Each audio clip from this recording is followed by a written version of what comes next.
on the list of things that I do on a regular basis, this moment where I get to talk about accents and dialects with Jim Johnson and hopefully with Dan O'Day ranks about 17.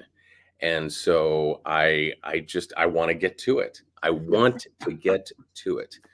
Hello, Jim Johnson. Hello. And watch this. Watch this. Dan O'Day. Oh my goodness. Huh? Damn. Huh? Amazing. Yeah. Hi guys. Well, Look at typical browser issues. Let's exercise. Let's go. Ready? 1, 2, 1, 2, 1. Wait. Good job. Wait. Good job. Wait. All right. So, Oh man.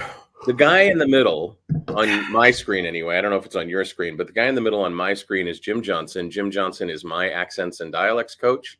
To the right of my image and Jim's image on my screen, to the left of us is Dan O'Day. And together, Jim and Dan teach a class called the Accents class. Couldn't be more on the nose, descriptive, no trying to figure out what this class is all about. I've been meaning to ask for the several years that you've been doing this class.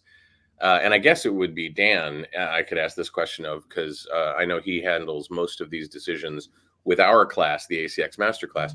Why did you choose to call it the Accents class rather than the Accents and Dialects class? Because no matter how many times I drilled him on it, Jim couldn't pronounce dialect. Dialect. Dialect. You see, it's not dialect. It's dialect. But Well, anyways, whatever it is, it's great that the actual URL was available, theaccentsclass.com, which is great. And that's where you'll be heading if you join the class. We'll talk about that in a bit. But next week they start. It starts on the 30th of September, everybody. But today, what we want to do is present you with information and exploration and a few laughs that will give you an idea of what this is all about. Now, just to set the stage, I have been inundated in the last 24 hours since I announced we were going to be doing this with people who confirm what I put in my initial email. And what I put in my initial email is, listen, accents and dialects might be scary for you. And I was given confirmation in spades on that. And so why, Jim, do you think, out of all of the skills that we learn as voice talent, as actors on stage, on screen, why do you think that the imitation of somebody else's inability to speak English as if they were a native and instead speak with a little bit of coloration, why is that so scary to actors and voice talent? Well, I think it's the fear of judgment would be my guess. Is that a big part of it is the concern that somebody from there is, or even who pretends or actually maybe does know more, that they'll judge them. I'm actually surprised at how generous people tend to be about hearing someone's accent and going, actually, there's that's not quite right or something like that. But generally audiences are pretty generous. Yeah. You don't know this, but on my card, number 2 here after why is this so scary is bring up unexpected generosity in the listener. Well, you know what? That's a constant for us all, though. I mean, a ton of what we all have going for us is this fear of others judging or others sort of watching us or listening to us. And most of the time people are not, unless it's a purposeful thing where you're presenting it like audiobooks, for example. This is someone who's listening to you, but still they are there to be a part of hearing that story and engaging in it. And so I think, again, people are more generous than what everybody's sort of ready, has in their heads. Yeah. I'd like you, if you're, as you watch this, whether you're watching the live event on the 24th of September at 11 in the morning Pacific, if you're with us now, tell us what kind of accent you have and where you're from in the comments below this video or on the chat off to the side if you're on the YouTube. Tell us where you're from. Tell us where you're dialing in from, and what accent you have as a native. And maybe you think to yourself, well, I'm from Nebraska. I don't have an accent. Jim would disagree. Dan, when you first met Jim, and I think it was via that video that you include in the first lesson of classes that you have, what was your impression of Jim's ability to not only do that Irish accent, but also explain why he did things the way he did things? It was eye-opening. And I think that the other factor that is why people tend to be scared of it, in addition to what you already said, is that for most of us, it's not intuitive. It's not the kind of thing where we can sit back, okay, I'll figure this out. I'll learn.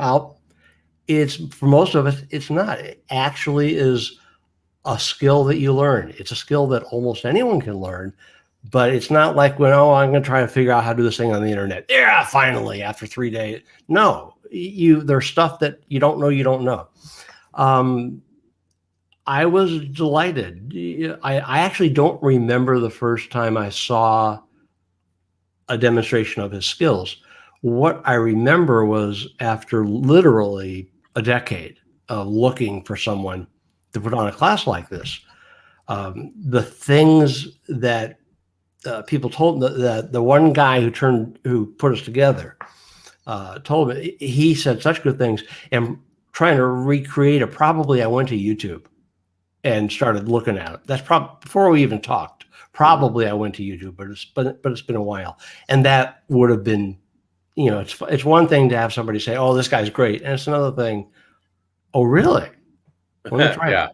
Wow, that works. That's perfect. We learn as actors and voice talent and radio people and writers, we learn many, many, many brushstrokes and paint pots and application procedures. And we learn all kinds of individual skills.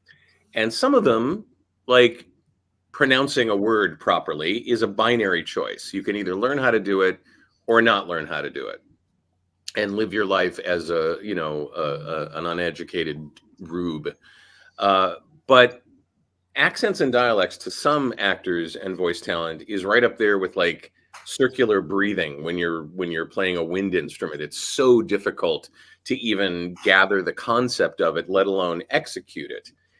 Is that really the case, or are people who look at it as just this mountain of difficulty, are they going to be pleasantly surprised should they decide to study with you at just how easy it can be? Well, one of the things that I find people do all the time is they like bump into something and they go, "Oh, I don't get it," and they just shut down, and then they're right that they don't get it. But part of what you need to do in any learning process is actually get really specific about what you know and what you don't know, so that you actually can address that directly. Because if you go into the mode of "I don't get it" on this broad scale, then you're right, and what you'll do is you'll shut down. So part of what we do is we break it down, and what a lot of people will call it is like, "Oh, I don't have an ear for it." And what we're doing is we're trying to define the elements that make up your ear, and then tune your ear, if we're going to call it that, tune your ear to those different things. I talk a lot about, we want your brain, mouth, ears to come together. So you've got these concepts, you've got these ideas, and then it's about actuating that, getting it into action, and then and really feeling the tweaks and differences. But a lot of times I think it's just really hard for people to perceive it. And then once they can perceive it, once they have it pointed out to them, they go, "Oh, yeah, duh." And I have that happen all the time, even now, of where I go, "Oh, I couldn't hear that before, and now I have a greater distinction on something." Yeah. Dan, did you want to say something? Hi, how you doing? Hi. No. I maybe just to throw in after the first time you learn something technical about a specific accent, I believe something happens in your brain where your brain gets a message, wait a second, Hmm. I actually can do this. And then it's not like magically you learn all the accents overnight, but suddenly it's, oh, this isn't scary. Sure. What's the next thing I got to do? Yeah. What's the next? What happens here? Or, you realize there are questions that need to be answered that you didn't know existed. And once you know they exist, you ask them if necessary and you get the answer. Yeah. And what we do is we keep trying to unplug that fear factor about these things and instead go, well, let's actually talk about it. It's sort of like money in a marriage. If you don't talk about it, it's a really big problem. Not that I'm referencing anything directly to my life, but if you don't talk about it, that's when it's a problem. And so And I think basically acknowledging these things can make a huge difference. I think you've just discovered that elusive subtitle for the class, the accents class. It's like money in a marriage. That'll attract so many additional people. That's a great idea. Speaking of the accents class, so every so often, not hardly often enough, Jim and Dan get together and they put on the accents class. And it is a very, very, very deep dive and very, very satisfying and generous set of 4 weeks to do. You're doing the class for 4 weeks, right? Yeah. You haven't expanded it to 28 weeks yet, right? Okay. Not yet. But, okay, good. But people have access to the materials until the internet explodes. Yeah. Forever. Yeah. I sent out an email this morning that I said, check out this screenshot of my library of accent class files, which are samples recorded around the world, certainly across the country, but around the world. Jim does this. He travels. He's one of the most traveled people I know. He goes around and he gets people to sit down with him at picnic tables in public parks in Reykjavik. And here's a, do you speak English? Great. Here's a piece of paper with some words on it. Could you just read them to me? And then he has conversational back and forth with them. And then he goes back to his laboratory, which has Jacob's ladders and Bunsen burners and dials that go all the way up to 11. And he analyzes and breaks down how people mangle the English language around the country and around the world in very specific ways, with an approach that is at not only collegial and collegiate, because he was up until recently an active professor at the University of Houston. Am I right? Yeah. Yeah. Now he's professor emeritus, which, as we were discussing before we started today, is Latin for easy to chew food. So, I don't know if you knew that or not. Anyway, he approaches this not only as a professor, but also as an actor. He's an actor. And as a colleague that wants you to win. And when I took the class a few years ago, it was mind-blowing to me. I had a facility for accents and dialects before I studied with Jim.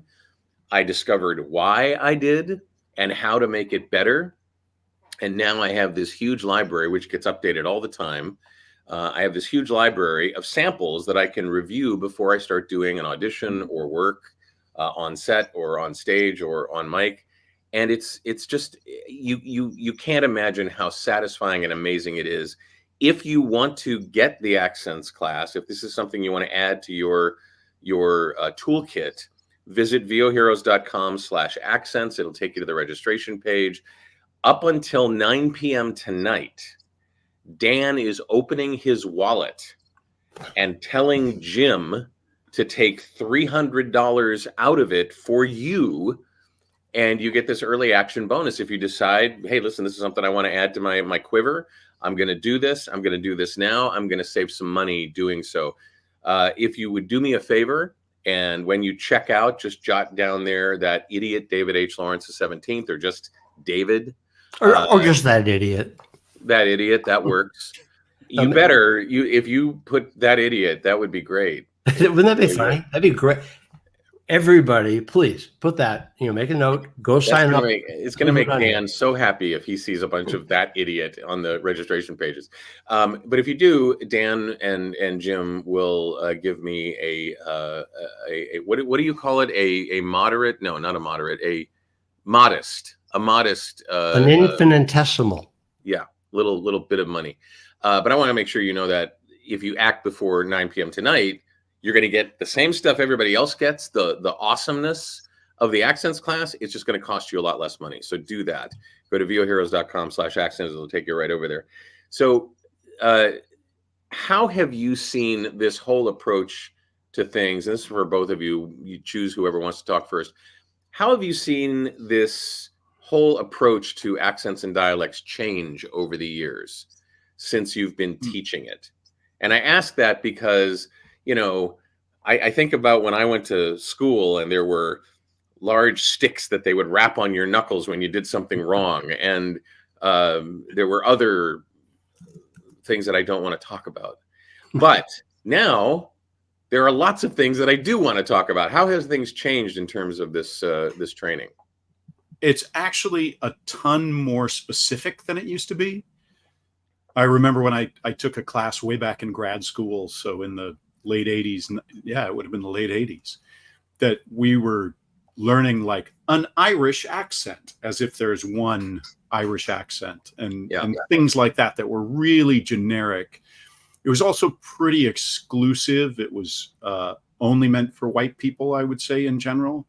And there was also not the same realization that that specificity that's necessary has affected the way that it's taught, to try to help people really perceive what they're doing and shift it from the idea that there's wrong as a general mode.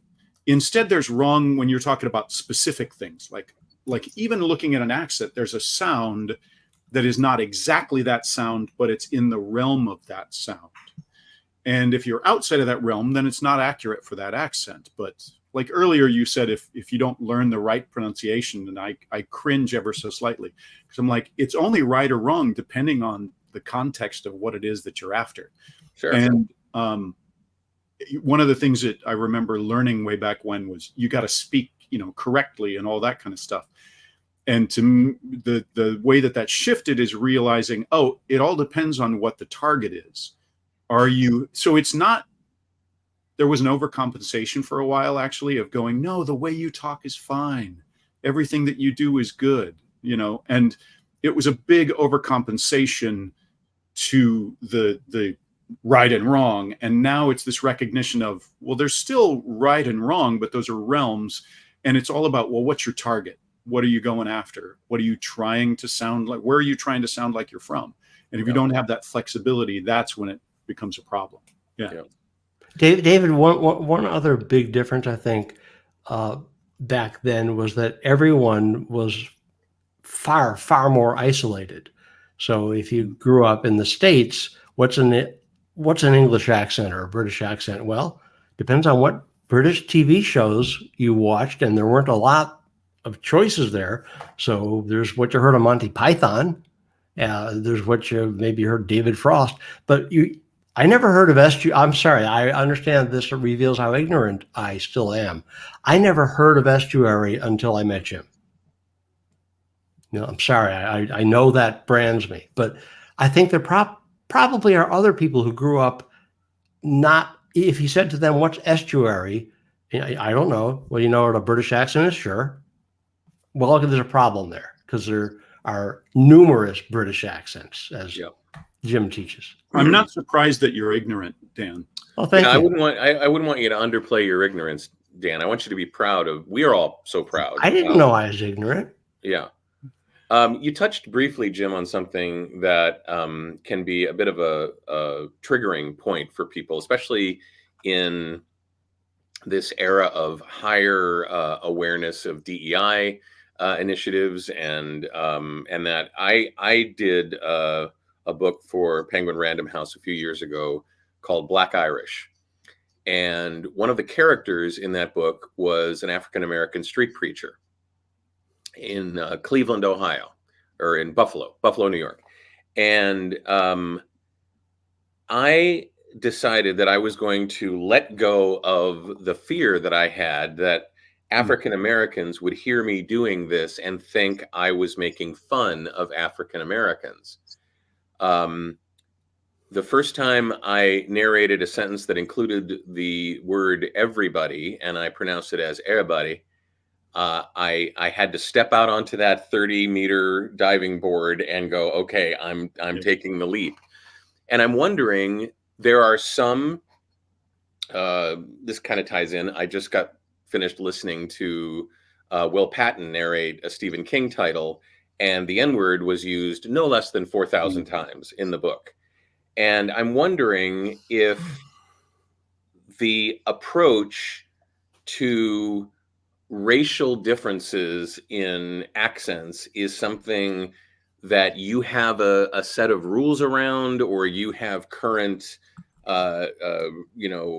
experience with in terms of acceptance by the audience. It's a big question, but it's a question that looms over people who don't want to be offensive, but also want to tell a great story and be accurate with how they do their accents and dialects. I think the most important thing is that you're coming at it from a place of respect and generosity, and not, I want to say judgment is what I want to say. I think part of what is essential is if like at the center of the book, if it's the African American experience, I shouldn't be doing it, right? I don't think I should be doing that role or that book. If it's a character in it, it is tradition that you do that. There's also a show that I coached and worked on a number of years ago, where there's one female and one male, and the male plays all these different people, and one of those characters is African American. So that person, whoever it is, has to play both white characters and one black character. And so whoever it is that's cast in that role, whether they're white or black or Latin or something else, they have to have that flexibility in order to do it. And that's something that's traditional in audiobooks. And it's really about getting to the core of it and trying to represent it, but doing it in a way that is respectful. But part of what's demanded by our work is that kind of flexibility. And this is my opinion, I shouldn't be doing something. I'm going to turn down something that is screaming that this should be somebody of Latin origin who's doing this. So got it. Yeah. I mean, and I think the casting community has some things to say about this as well. This is an interesting moment in history when we're talking about casting people who may not be aligned with the character's background, that the actor's background isn't the same, and it can cause all kinds of social media controversy. When you are presented with a new accent, I just want to get to the basics of how this works. What's the first thing you advise an actor to do, as opposed to going right to listening to samples and trying to imitate those samples? That seems like a pretty direct approach. What would you have an actor do first off, if they're like, I haven't done, let's just take Dan's example, an estuary accent in a while. What would you have them do first? If I'm coaching one person, I have them start doing text, as long as they have some degree of comfort with it, so that I can hear them in action and point out to them what's going right and what we need to work on. And by doing text, you mean reciting lines or actually performing the content? Yeah, and if I'm working with a group, I'm usually starting with something along the line of a question that is, so what do you think of when you think of an estuary accent? Have you ever heard of this?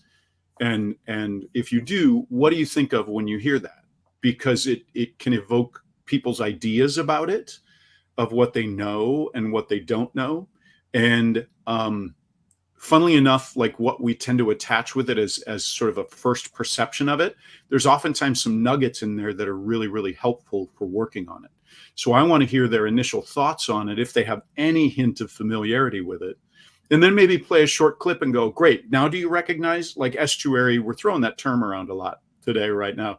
And that may be something people aren't as familiar with, which is basically modern London, everything from modern RP, standard British, sort of, all the way to the old school RP along this line, and then something a bit more like this, that's a bit more the way that many people in London will speak now. By exposing them to that and then finding, well, what do you get from that? And then we can go, cool, that's an element that's going to be really, really helpful for us. Yeah. Okay, actually, what you're thinking of there is this other thing. But inside of that, it's really similar in this way. Da da da da da.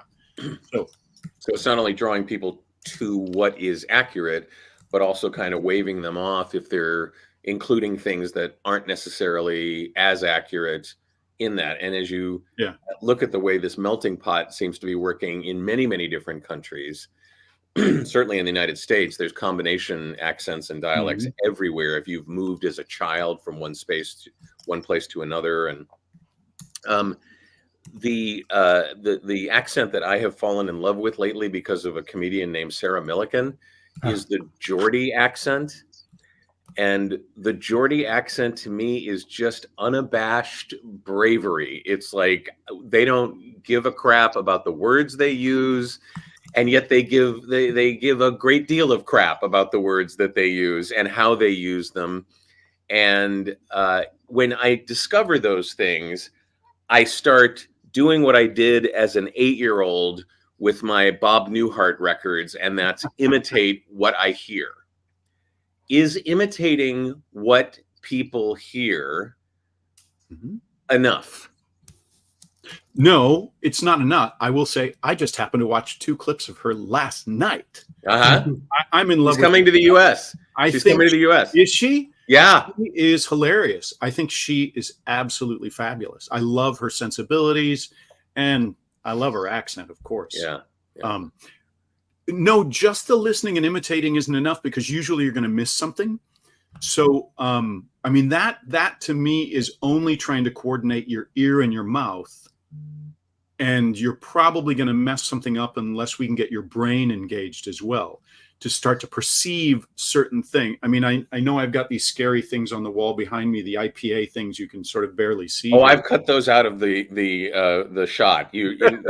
But well done. Because the IPA, the phonetic alphabet, can just be frightening, but there's elements. If you learn certain basics about it, it creates a framework for going, that's it. This is why I should care. Because it can just be, my apologies. I know this is overwhelming and frightening. So there's that. But also, even listening to her, there's, I want to work with you in ways to imitate what she's doing, but not necessarily just imitate it with your mouth. Like one of the things that we do a ton of is physicalization. Physicalizing the intonation or the musicality of it. And that's one of those things that solidifies. One of the things I love about her is she's a really strong but clear example of that accent. It is like pristine. It is beautiful. Yeah. So really picking apart, what are the elements that we get from that? So this is where I want some feedback. What are you hearing? What are we doing? Great. And then we'll usually physicalize that, because then you're getting kinesthetic with it and not just oral with it. You're not just into what you're hearing, but we're getting it into your body. Yeah. Dan, can we talk a little bit about the mechanics? Because Jim's been saying things like, so what we do, and so how we do that, and so what I look for, as if he's teaching some sort of class or something. I don't know. Wait, that's an idea, though. Let me make a note. Class. Yeah. So the accents class starts this Monday. Give us a quick breakdown of how it's structured, what people can expect, what they get. Okay. And if you could talk a little bit about this ongoing library of samples. Okay. It is a class we teach once per year. It lasts for 4 weeks. As ancillary materials, we have a private mastermind group just for that class. We also have a private website where people constantly are going to view videos when they want to download materials. We constantly, throughout the 4 weeks, are adding materials. The last thing we want to do, and I think the first thing Jim and I decided when we built the class, was we don't want people to be overwhelmed. So if if you show up and, okay, here are 30 accents and how to do them. Yeah, okay. It's a step by step. So it goes for 4 weeks. There are 2 pre-recorded each week, 2 pre-recorded, what we call teaching lessons, which is a little redundant, I guess. But rather than require people to be there live while Jim gives an in-depth teaching hour, 70 minutes usually, it's there for them when it's convenient for them. That really doesn't need to be live. So that comes first. Then they've got a couple of days to get there to watch it, to download the materials that they can practice on. And a couple of days later, 2 or 3 days later, then we have the live coaching class. And that's when we all show up online. Everyone has video, and everyone who wants to, which is almost everyone, they virtually raise their hand and they pick 1 of 2 monologues for that particular accent that Jim has provided for them. And they say, let's try monologue number 2. And the first time they do it, it's more like this. Monologue number 2, I guess. And they start to read it. And first of all, they do better than they expected even the first time around. And then Jim starts to play. Jim he'll point out what worked. He'll point out what he had Jim, I might not be describing your technique the way you would, so please correct me. But what I observe is that Jim will start with the first thing he notices, the most obvious thing that he notices that might be getting in the way a little bit of that person performing the accent. And that might be simply their posture. It might be what they do with their jaw. It might be, where they're speaking from. And he'll say, try this. And he has this ridiculous bag of tricks where there's no point in trying to resist, because he'll find something for you. So you might as well just do it. The first suggestion he gives you, but he'll keep going until he finds the key for you that gets you over that first big step. Yeah. And once that happens, everyone relaxes, because everyone is scared except for Jim and me. Jim because he's an expert, and me because I really don't care. Yeah, you're undereducated. We know this. Yeah.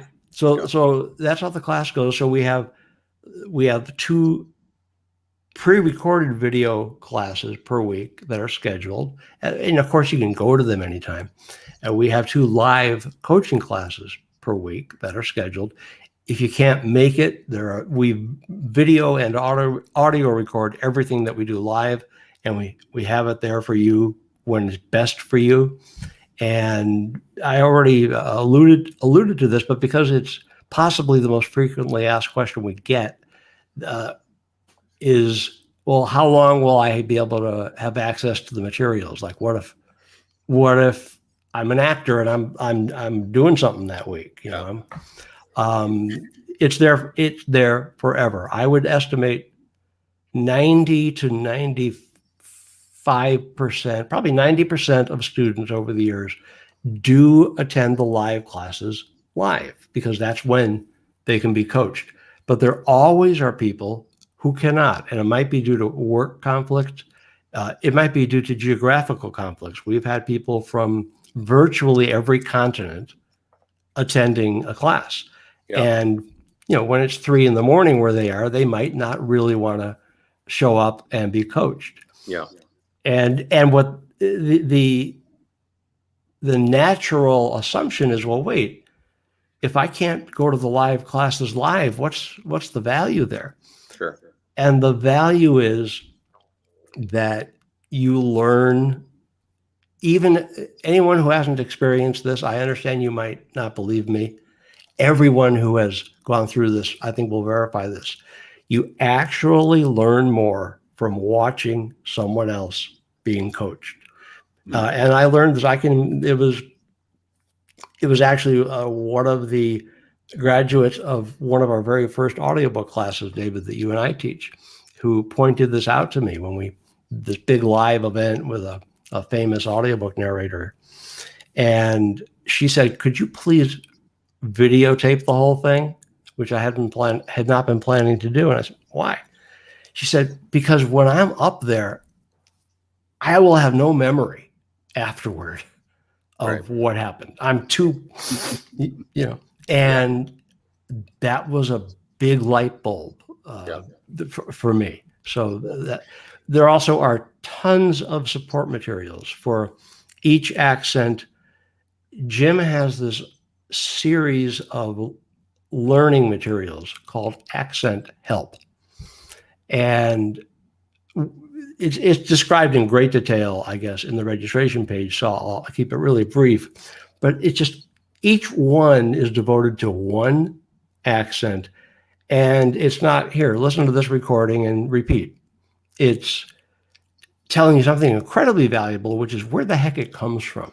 And I never thought about this. The fact that, so the people who live in this part of the world or this part of the country, what happened was 300 years ago, these people joined them. And I'm thinking Scotland, not like 300 years ago, but I'm thinking Scotland and Ireland in particular. These people joined them, and that's why this one influenced that one. And here are some similarities. Here's where they diverge. I never heard anyone mention that concept of why. But Jim does. Yeah, and to me, it was just fascinating and remains fascinating. Yeah. And it just explains a lot. We've had, one of Jim's students, I think prior to our class, talked about, now he's from New Orleans, and he talks about the 4 different, the rest of us think New Orleans, Cajun. Now, if we know to say New Orleans instead of New Orleans, we think, we got it. But this guy said, yeah, I'm from New Orleans and I can talk Cajun, but I don't know how to do this, or this, which are 3 accents that are within minutes of where he lives, basically. Right. But Jim breaks it down. It's fascinating. And knowing, it's not like a history lesson. Just hearing that, you go, yeah, I see. Yeah. So you have a choice. You can either date somebody in high school who grew up in New Orleans and knows the difference between Cajun, Creole, and Kunas, which I had never heard of before. Or you can take the accents class and get a much deeper dive into it, although she was really lovely. Anyway, so what about those of us who couldn't date in high school? Yeah, exactly. Yeah. voheroes.com/accents will take you to that registration page that Dan mentioned. And should you decide to join the class, please mention my name. You'll get a free decoder ring on the way out of the initial organizational meeting that they have, where you hold your hand up and pledge allegiance. But you are in for 4 weeks plus of amazing experiences. There is nothing negative about this class, only uplifting and positive, despite the presence of Dan O'Day.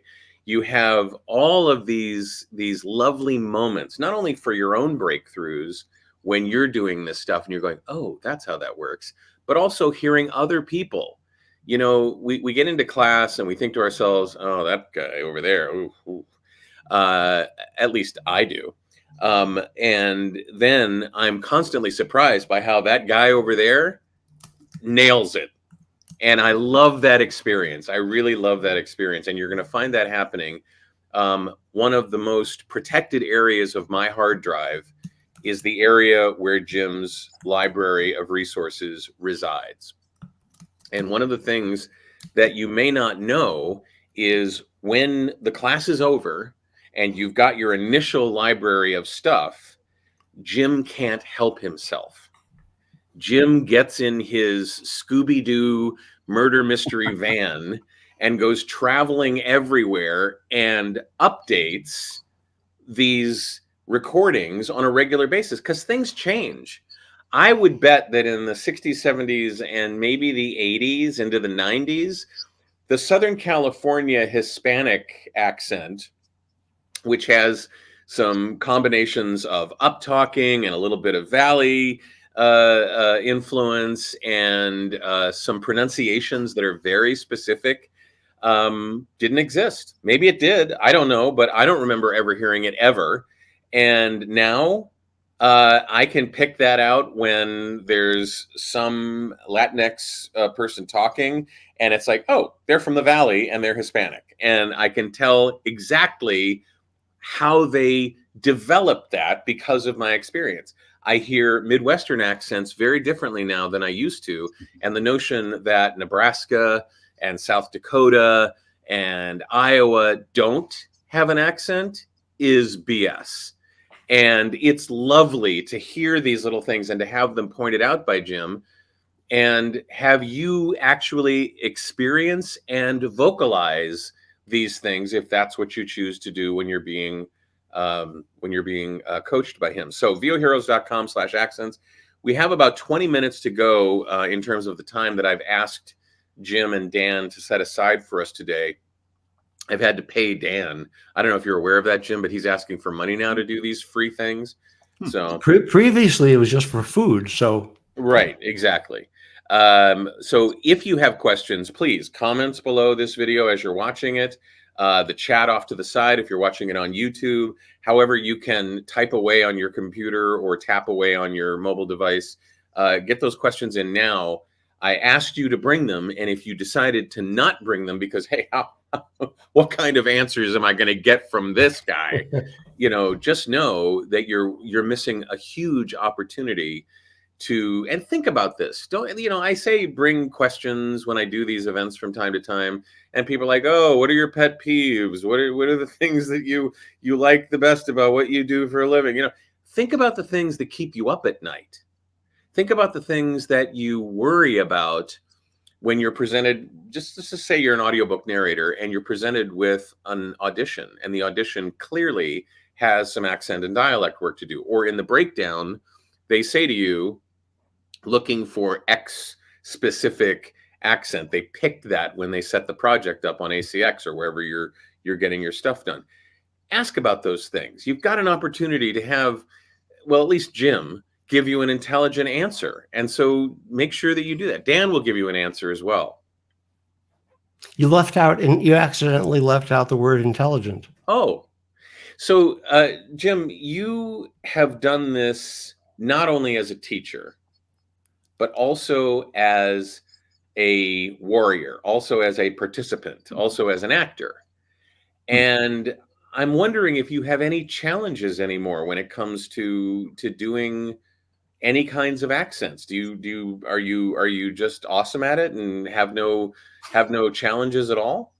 I'm just awesome at everything now. Well, we know this. Just astonishing. Certainly I think it's a reduction in my self-perception. Yes. Well, I do hit like speed bump accents for myself, where more so in the past, where it's sort of like, wait a minute, what is this? How do I get this into my mouth?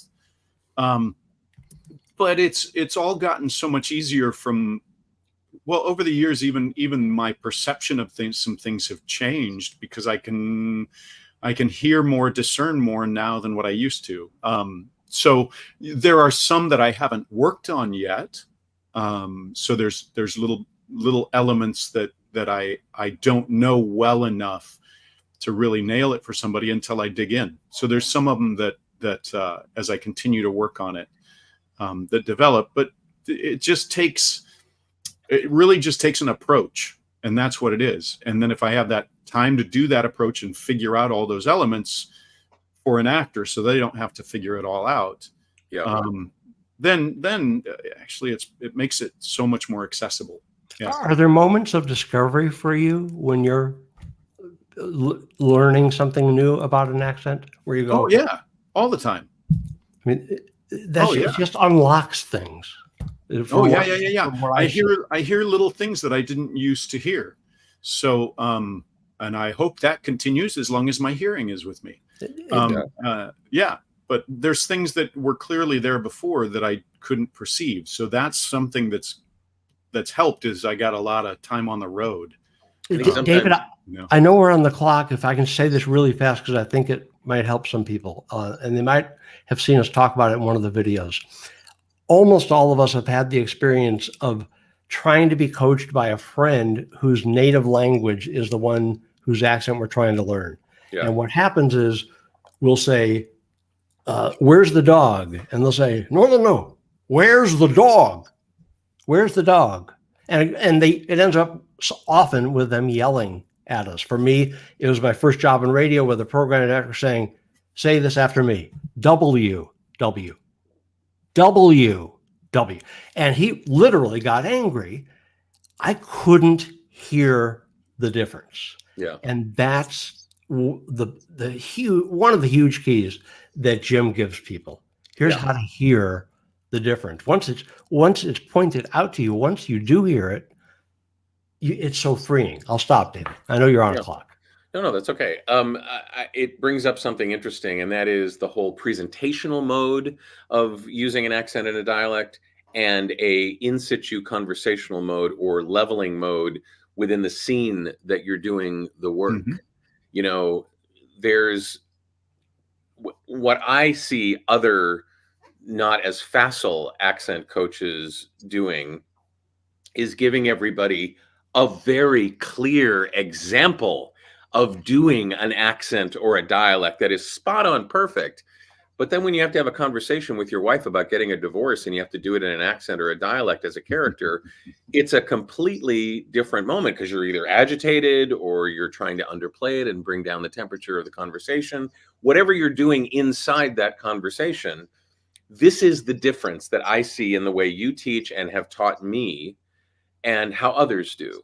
And that is to not only consider the technical side of the accent or the dialect, but also what the scene is doing and how that may affect the speed with which you say the words, the energy with which you give the words.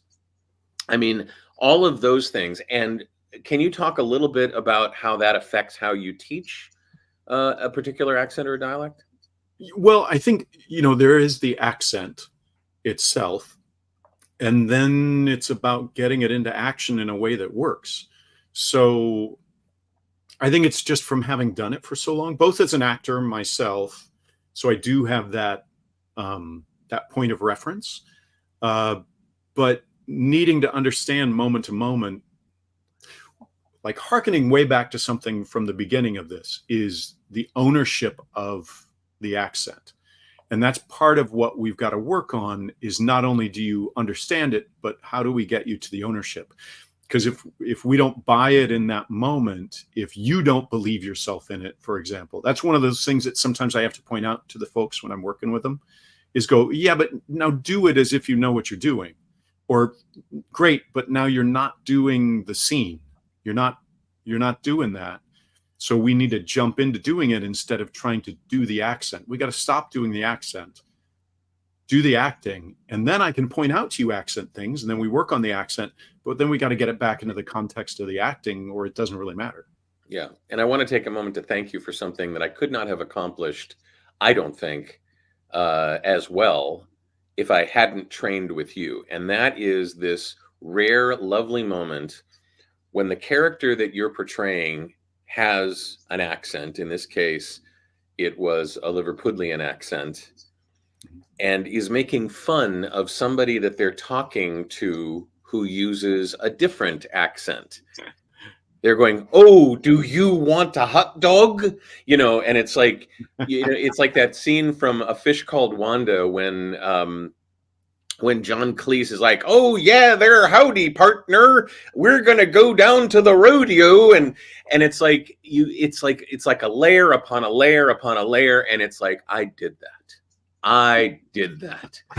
and you will become facile doing things that you didn't think you could possibly do if you engage in this class. Don't just buy the class, but engage in the class. Make the decision that if you really do want to overcome that hump that you're feeling about doing an accent or any dialect work that you might end up doing in the future, don't just make the bucket list item, oh, I'm going to pay some money and get this class.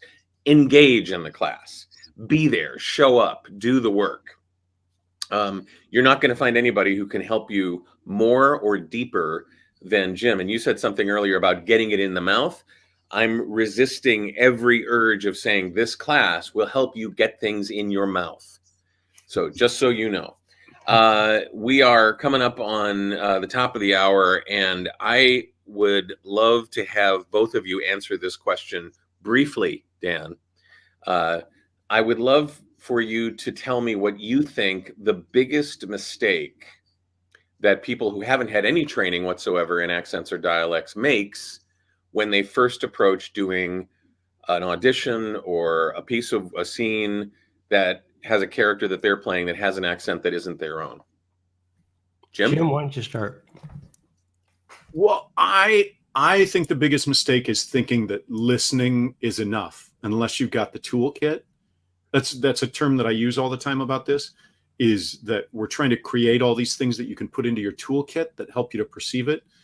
But just the idea that listening is enough to get you there, that's again just the ear and the mouth trying to work together and not engaging the brain and the body in the process. Okay. So I think that's probably the biggest one to me. Okay. That mirrors what my answer would be. It's listening and learning, being willing to learn a little bit, just to open your eyes to what it's all about, where it comes from, and then that frees you. That's all. Yeah. If I could add my take on this, it's the use of the delete key.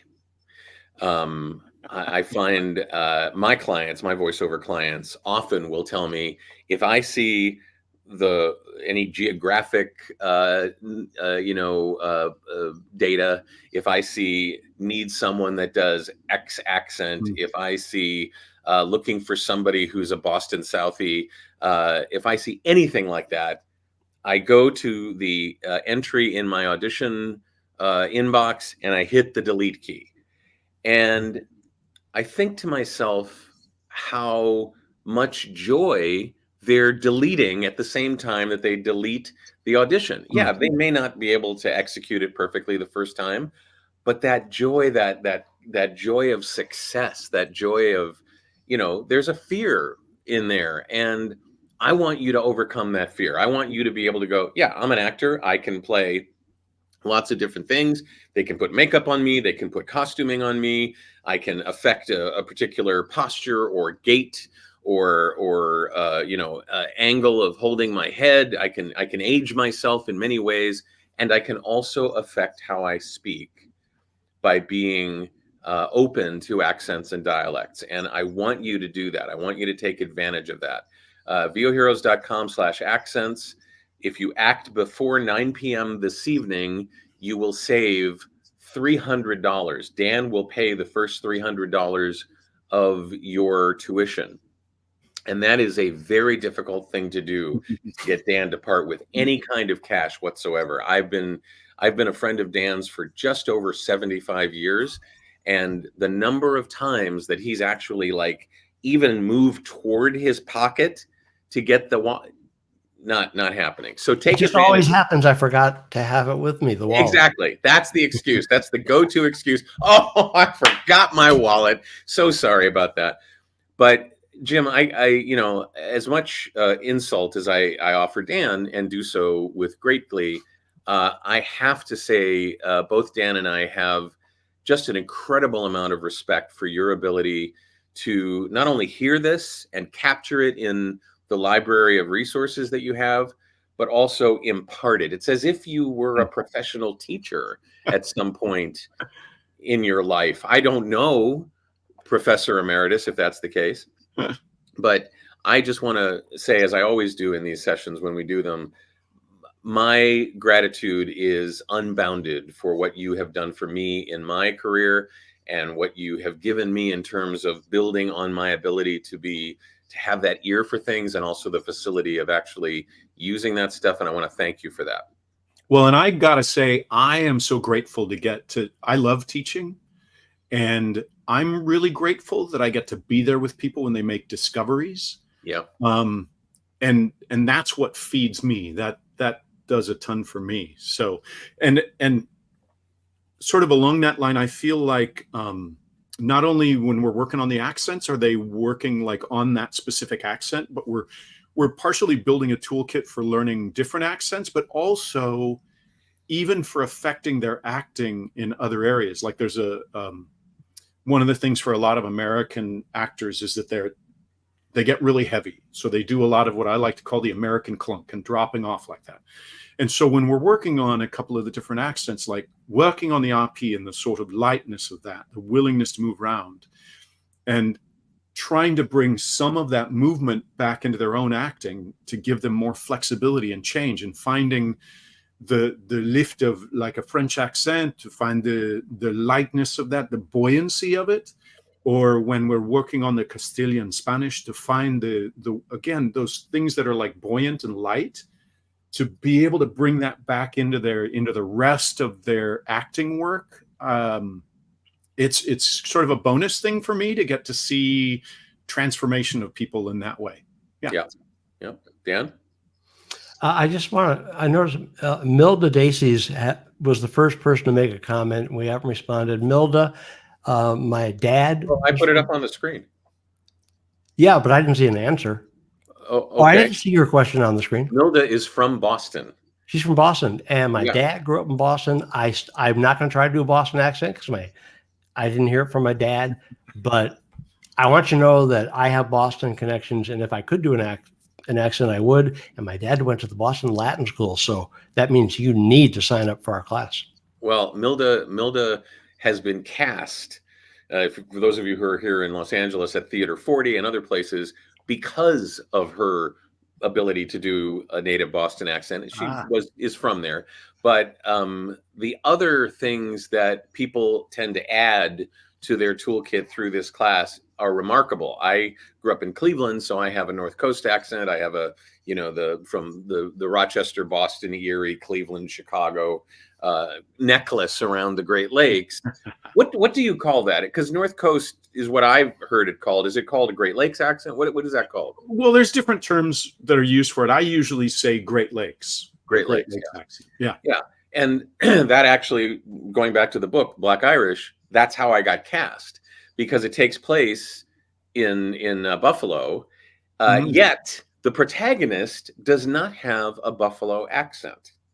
She is an Irish American. The protagonist, is a 27-year-old Harvard-educated Irish American Buffalo native police detective who has a very, very reserved, low-pitched approach, very like silent type, not very vocal, just speaks when it's entirely necessary. But all the characters around her evoke all kinds of touch points in the Great Lakes accent. And so, and that may be what you're trying to do with your work in audiobooks, with your work in other areas like commercials, doing documentary narration, when you're giving somebody's quotes, when you're doing anime or animation or video games. One of my voiceover clients, who's from Boston, wanted me to help him stamp out his Boston accent. And I'm like, are you crazy? Are you nuts? And then 3 years later, I said, hang on to that, man. Add to it rather than trying to stamp it out. Mm-hmm. 2 years later, he gets cast as a lead in Call of Duty, one of the Call of Duty franchises, as the Boston Southie, infantry commander. So it was awesome. And these things will show up in your life. You can't see them coming. So take advantage. The link on the screen or the link in the description, wherever you're watching, is clickable, so you can use it right in the description of this session. VOHeroes.com/accents. If you want to mention my name, I'd appreciate it when you register. And I want to take a moment to thank Jim Johnson and because I'm required to, Dan O'Day, for being with us today. What is that on your shirt, Dan? 98 point what? Dublin. It's You big radio station in Dublin, which I thought, because that's one of my favorite videos in the world is the Irish folks getting ready to laugh at these Americans trying to teach an Irish accent, and they happen to pick Jim at random, and the word would be agog. Agog, yes. He actually is doing it right. And so I thought, why not wear a T-shirt representing our Northern Ireland? Thank you so much for that coordination, Dan. It was unexpected and appreciated. It's kind of thing you could expect from me. Yeah. Jim, thank you so much for taking time out of your retirement to come on and do this and to do the class. For those of you that are on the fence, just do it. Just add this to your quiver. We'd love to have you. Thank you so much, guys. I appreciate it very much. And thank you for showing up and seeing this. The replay will occur almost immediately on whatever channel you're on. If you're watching this on the replay and you want to ask questions, make sure to tag me so that I can be notified and not ignore you when you ask the questions. Other than that, thank you so much, and we will talk to you soon. Bye. Thanks so much. Thanks, David. See you later, Jim.